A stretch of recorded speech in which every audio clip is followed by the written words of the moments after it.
Hello, hello, Dragon Age players and GMs alike, and would-be, soon-to-be players of the system. I hope that these videos have helped you towards the conclusion of that journey. We today are going to be talking in this third video about Dragon Age Stunts, the newest for Set 2. Here's the player's guide for Set 2. Stunts. That players will, and indeed, foes, will get access to. And just how game-changing these four little stunts might well be. And indeed, they do offer up masses of new variation and tactics. But of course, those aren't the only stunt lists as well, but more videos to come on that one, alright? So we're going to examine, you've already seen what the original stunts were, and if you haven't or you don't know anything about the system, check out that original video first. But the new standard combat stunts for Tier 2, this is just the four new ones: Stay Aware, Taunt, Threaten and Lethal Blow. So from the top, we're going to look at and how you might use these following. Stay Aware. Now that's one stunt point. You take a moment to make sure you are mindful of everything that's happening around you. Make a target number 11 perception test with the focus of your choice. If you succeed, the GM may either make you aware of some battlefield situation that has so far escaped your notice, or give you a +1 bonus to the next test you make. This bonus can never stack with any other test bonus, other than from a focus. Must be used on the very next test you make, even if you're the defender of an opposed test, and expires at the end of your next turn, even if you haven't used it by then. So, what will very often happen is sometimes I'll put a very complex foe up against the guys, and maybe he's got like I've had a foe before who's been drawing health from his dead allies and regenerating health back, and they can see that. And they've done a Stay Aware to ask for anything sort of that they can see tactically about what's going on. And I've maybe granted them the information saying you think he may be healing off of the others. And so, they then got the idea after, spending the stunt point to try and draw him or kite him away from his healing radius place. And so, it can have a big part to play. And even when a GM doesn't want to offer up a new information like that, and there's a lot of situations where you would offer it up, then they get a plus on the test, so that's fine. For 2 stunt points, they can now do Taunt, not to be confused with Taunt in the terms of other games when Taunt is an aggro, a direct a foe straight onto you, because in this instead that will be called Threaten, which is our next one. But anyway, back to Taunt. For 2 stunt points, you insult or distract one opponent of your choice within 10 yards of you. You must make an opposed test of your communication deception versus the target's willpower self-discipline. If you win, the target suffers a -1 penalty on attack rolls and casting rolls on his next turn. So all it is a debuff. All it is you really trying to shake him up, keep him off guard, like, a bit like Spider-Man does to his foes. Quick talking, and, they can't fight back so well. Then for 2 stunt points, we have Threaten. This is the taunt, if you like, yeah?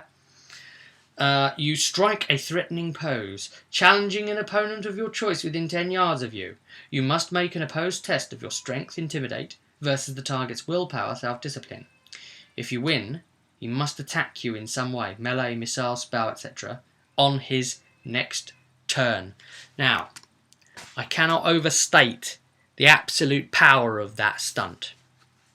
There's been times when someone's had to pull somebody off of somebody else who's going to kill them, and there are so many occasions when, the group could save each other's asses like that and stop someone being beaten on, and, maybe they haven't done it.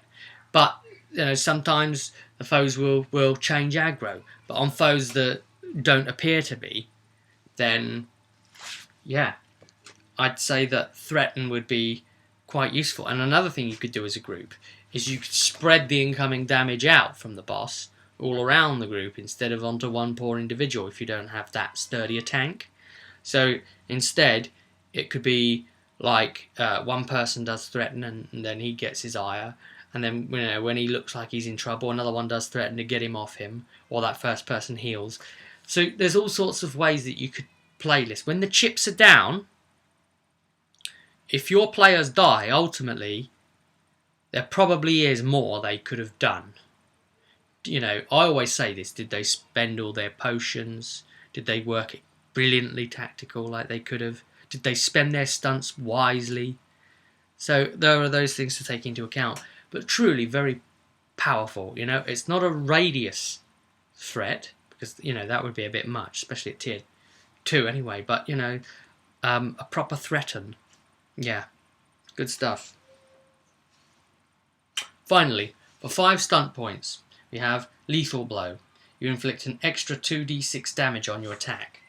Now, this is basically the upgrade from Mighty Blow. Mighty Blow costs 2 stunt points. Lethal Blow costs 5. So they've made the stunt point cost more than double just to get one more d6 bang out of it.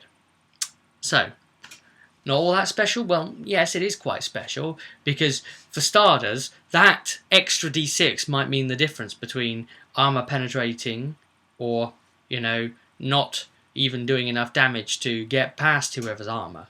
That's the first point. Second point is this. If you are say a warrior or something with the two-hander specialization that gives you Mighty Blow for 1 stunt point, and because Mighty Blow and Lethal Blow are separate named stunts, technically they can be combined, which means that at that point you could spend the 5 on Lethal Blow and 1 for Mighty Blow if you were lucky enough to have scored a 6 on your dragon die, and literally get 3d6 bonus damage. 18 more potentially. It's always nice. So, there we have it.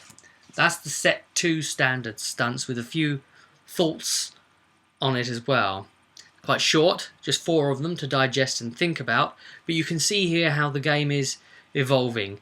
And again, how a lot of these stunts, they have the options of certain classes to be able to reduce what they do and reduce how much they'll cost and so forth. And I think it's a great system for a player to have as a little note card to reference from. But, sometimes, and I'll say this from experience, sometimes the right or wrong stunt at the right or wrong time can make all the difference between success and failure and life and death. So, the stunts are very much part of this age system. They're not a gimmick. So use them as the lifeblood of this world, and all the players will have a great time with the unique game system that is age, allowing them to do that. I'll be back in the next video anyway, talking about the new types of stunts available that have unlocked at set 2. So I'll see you at that one, but until then, I'll see you at the table.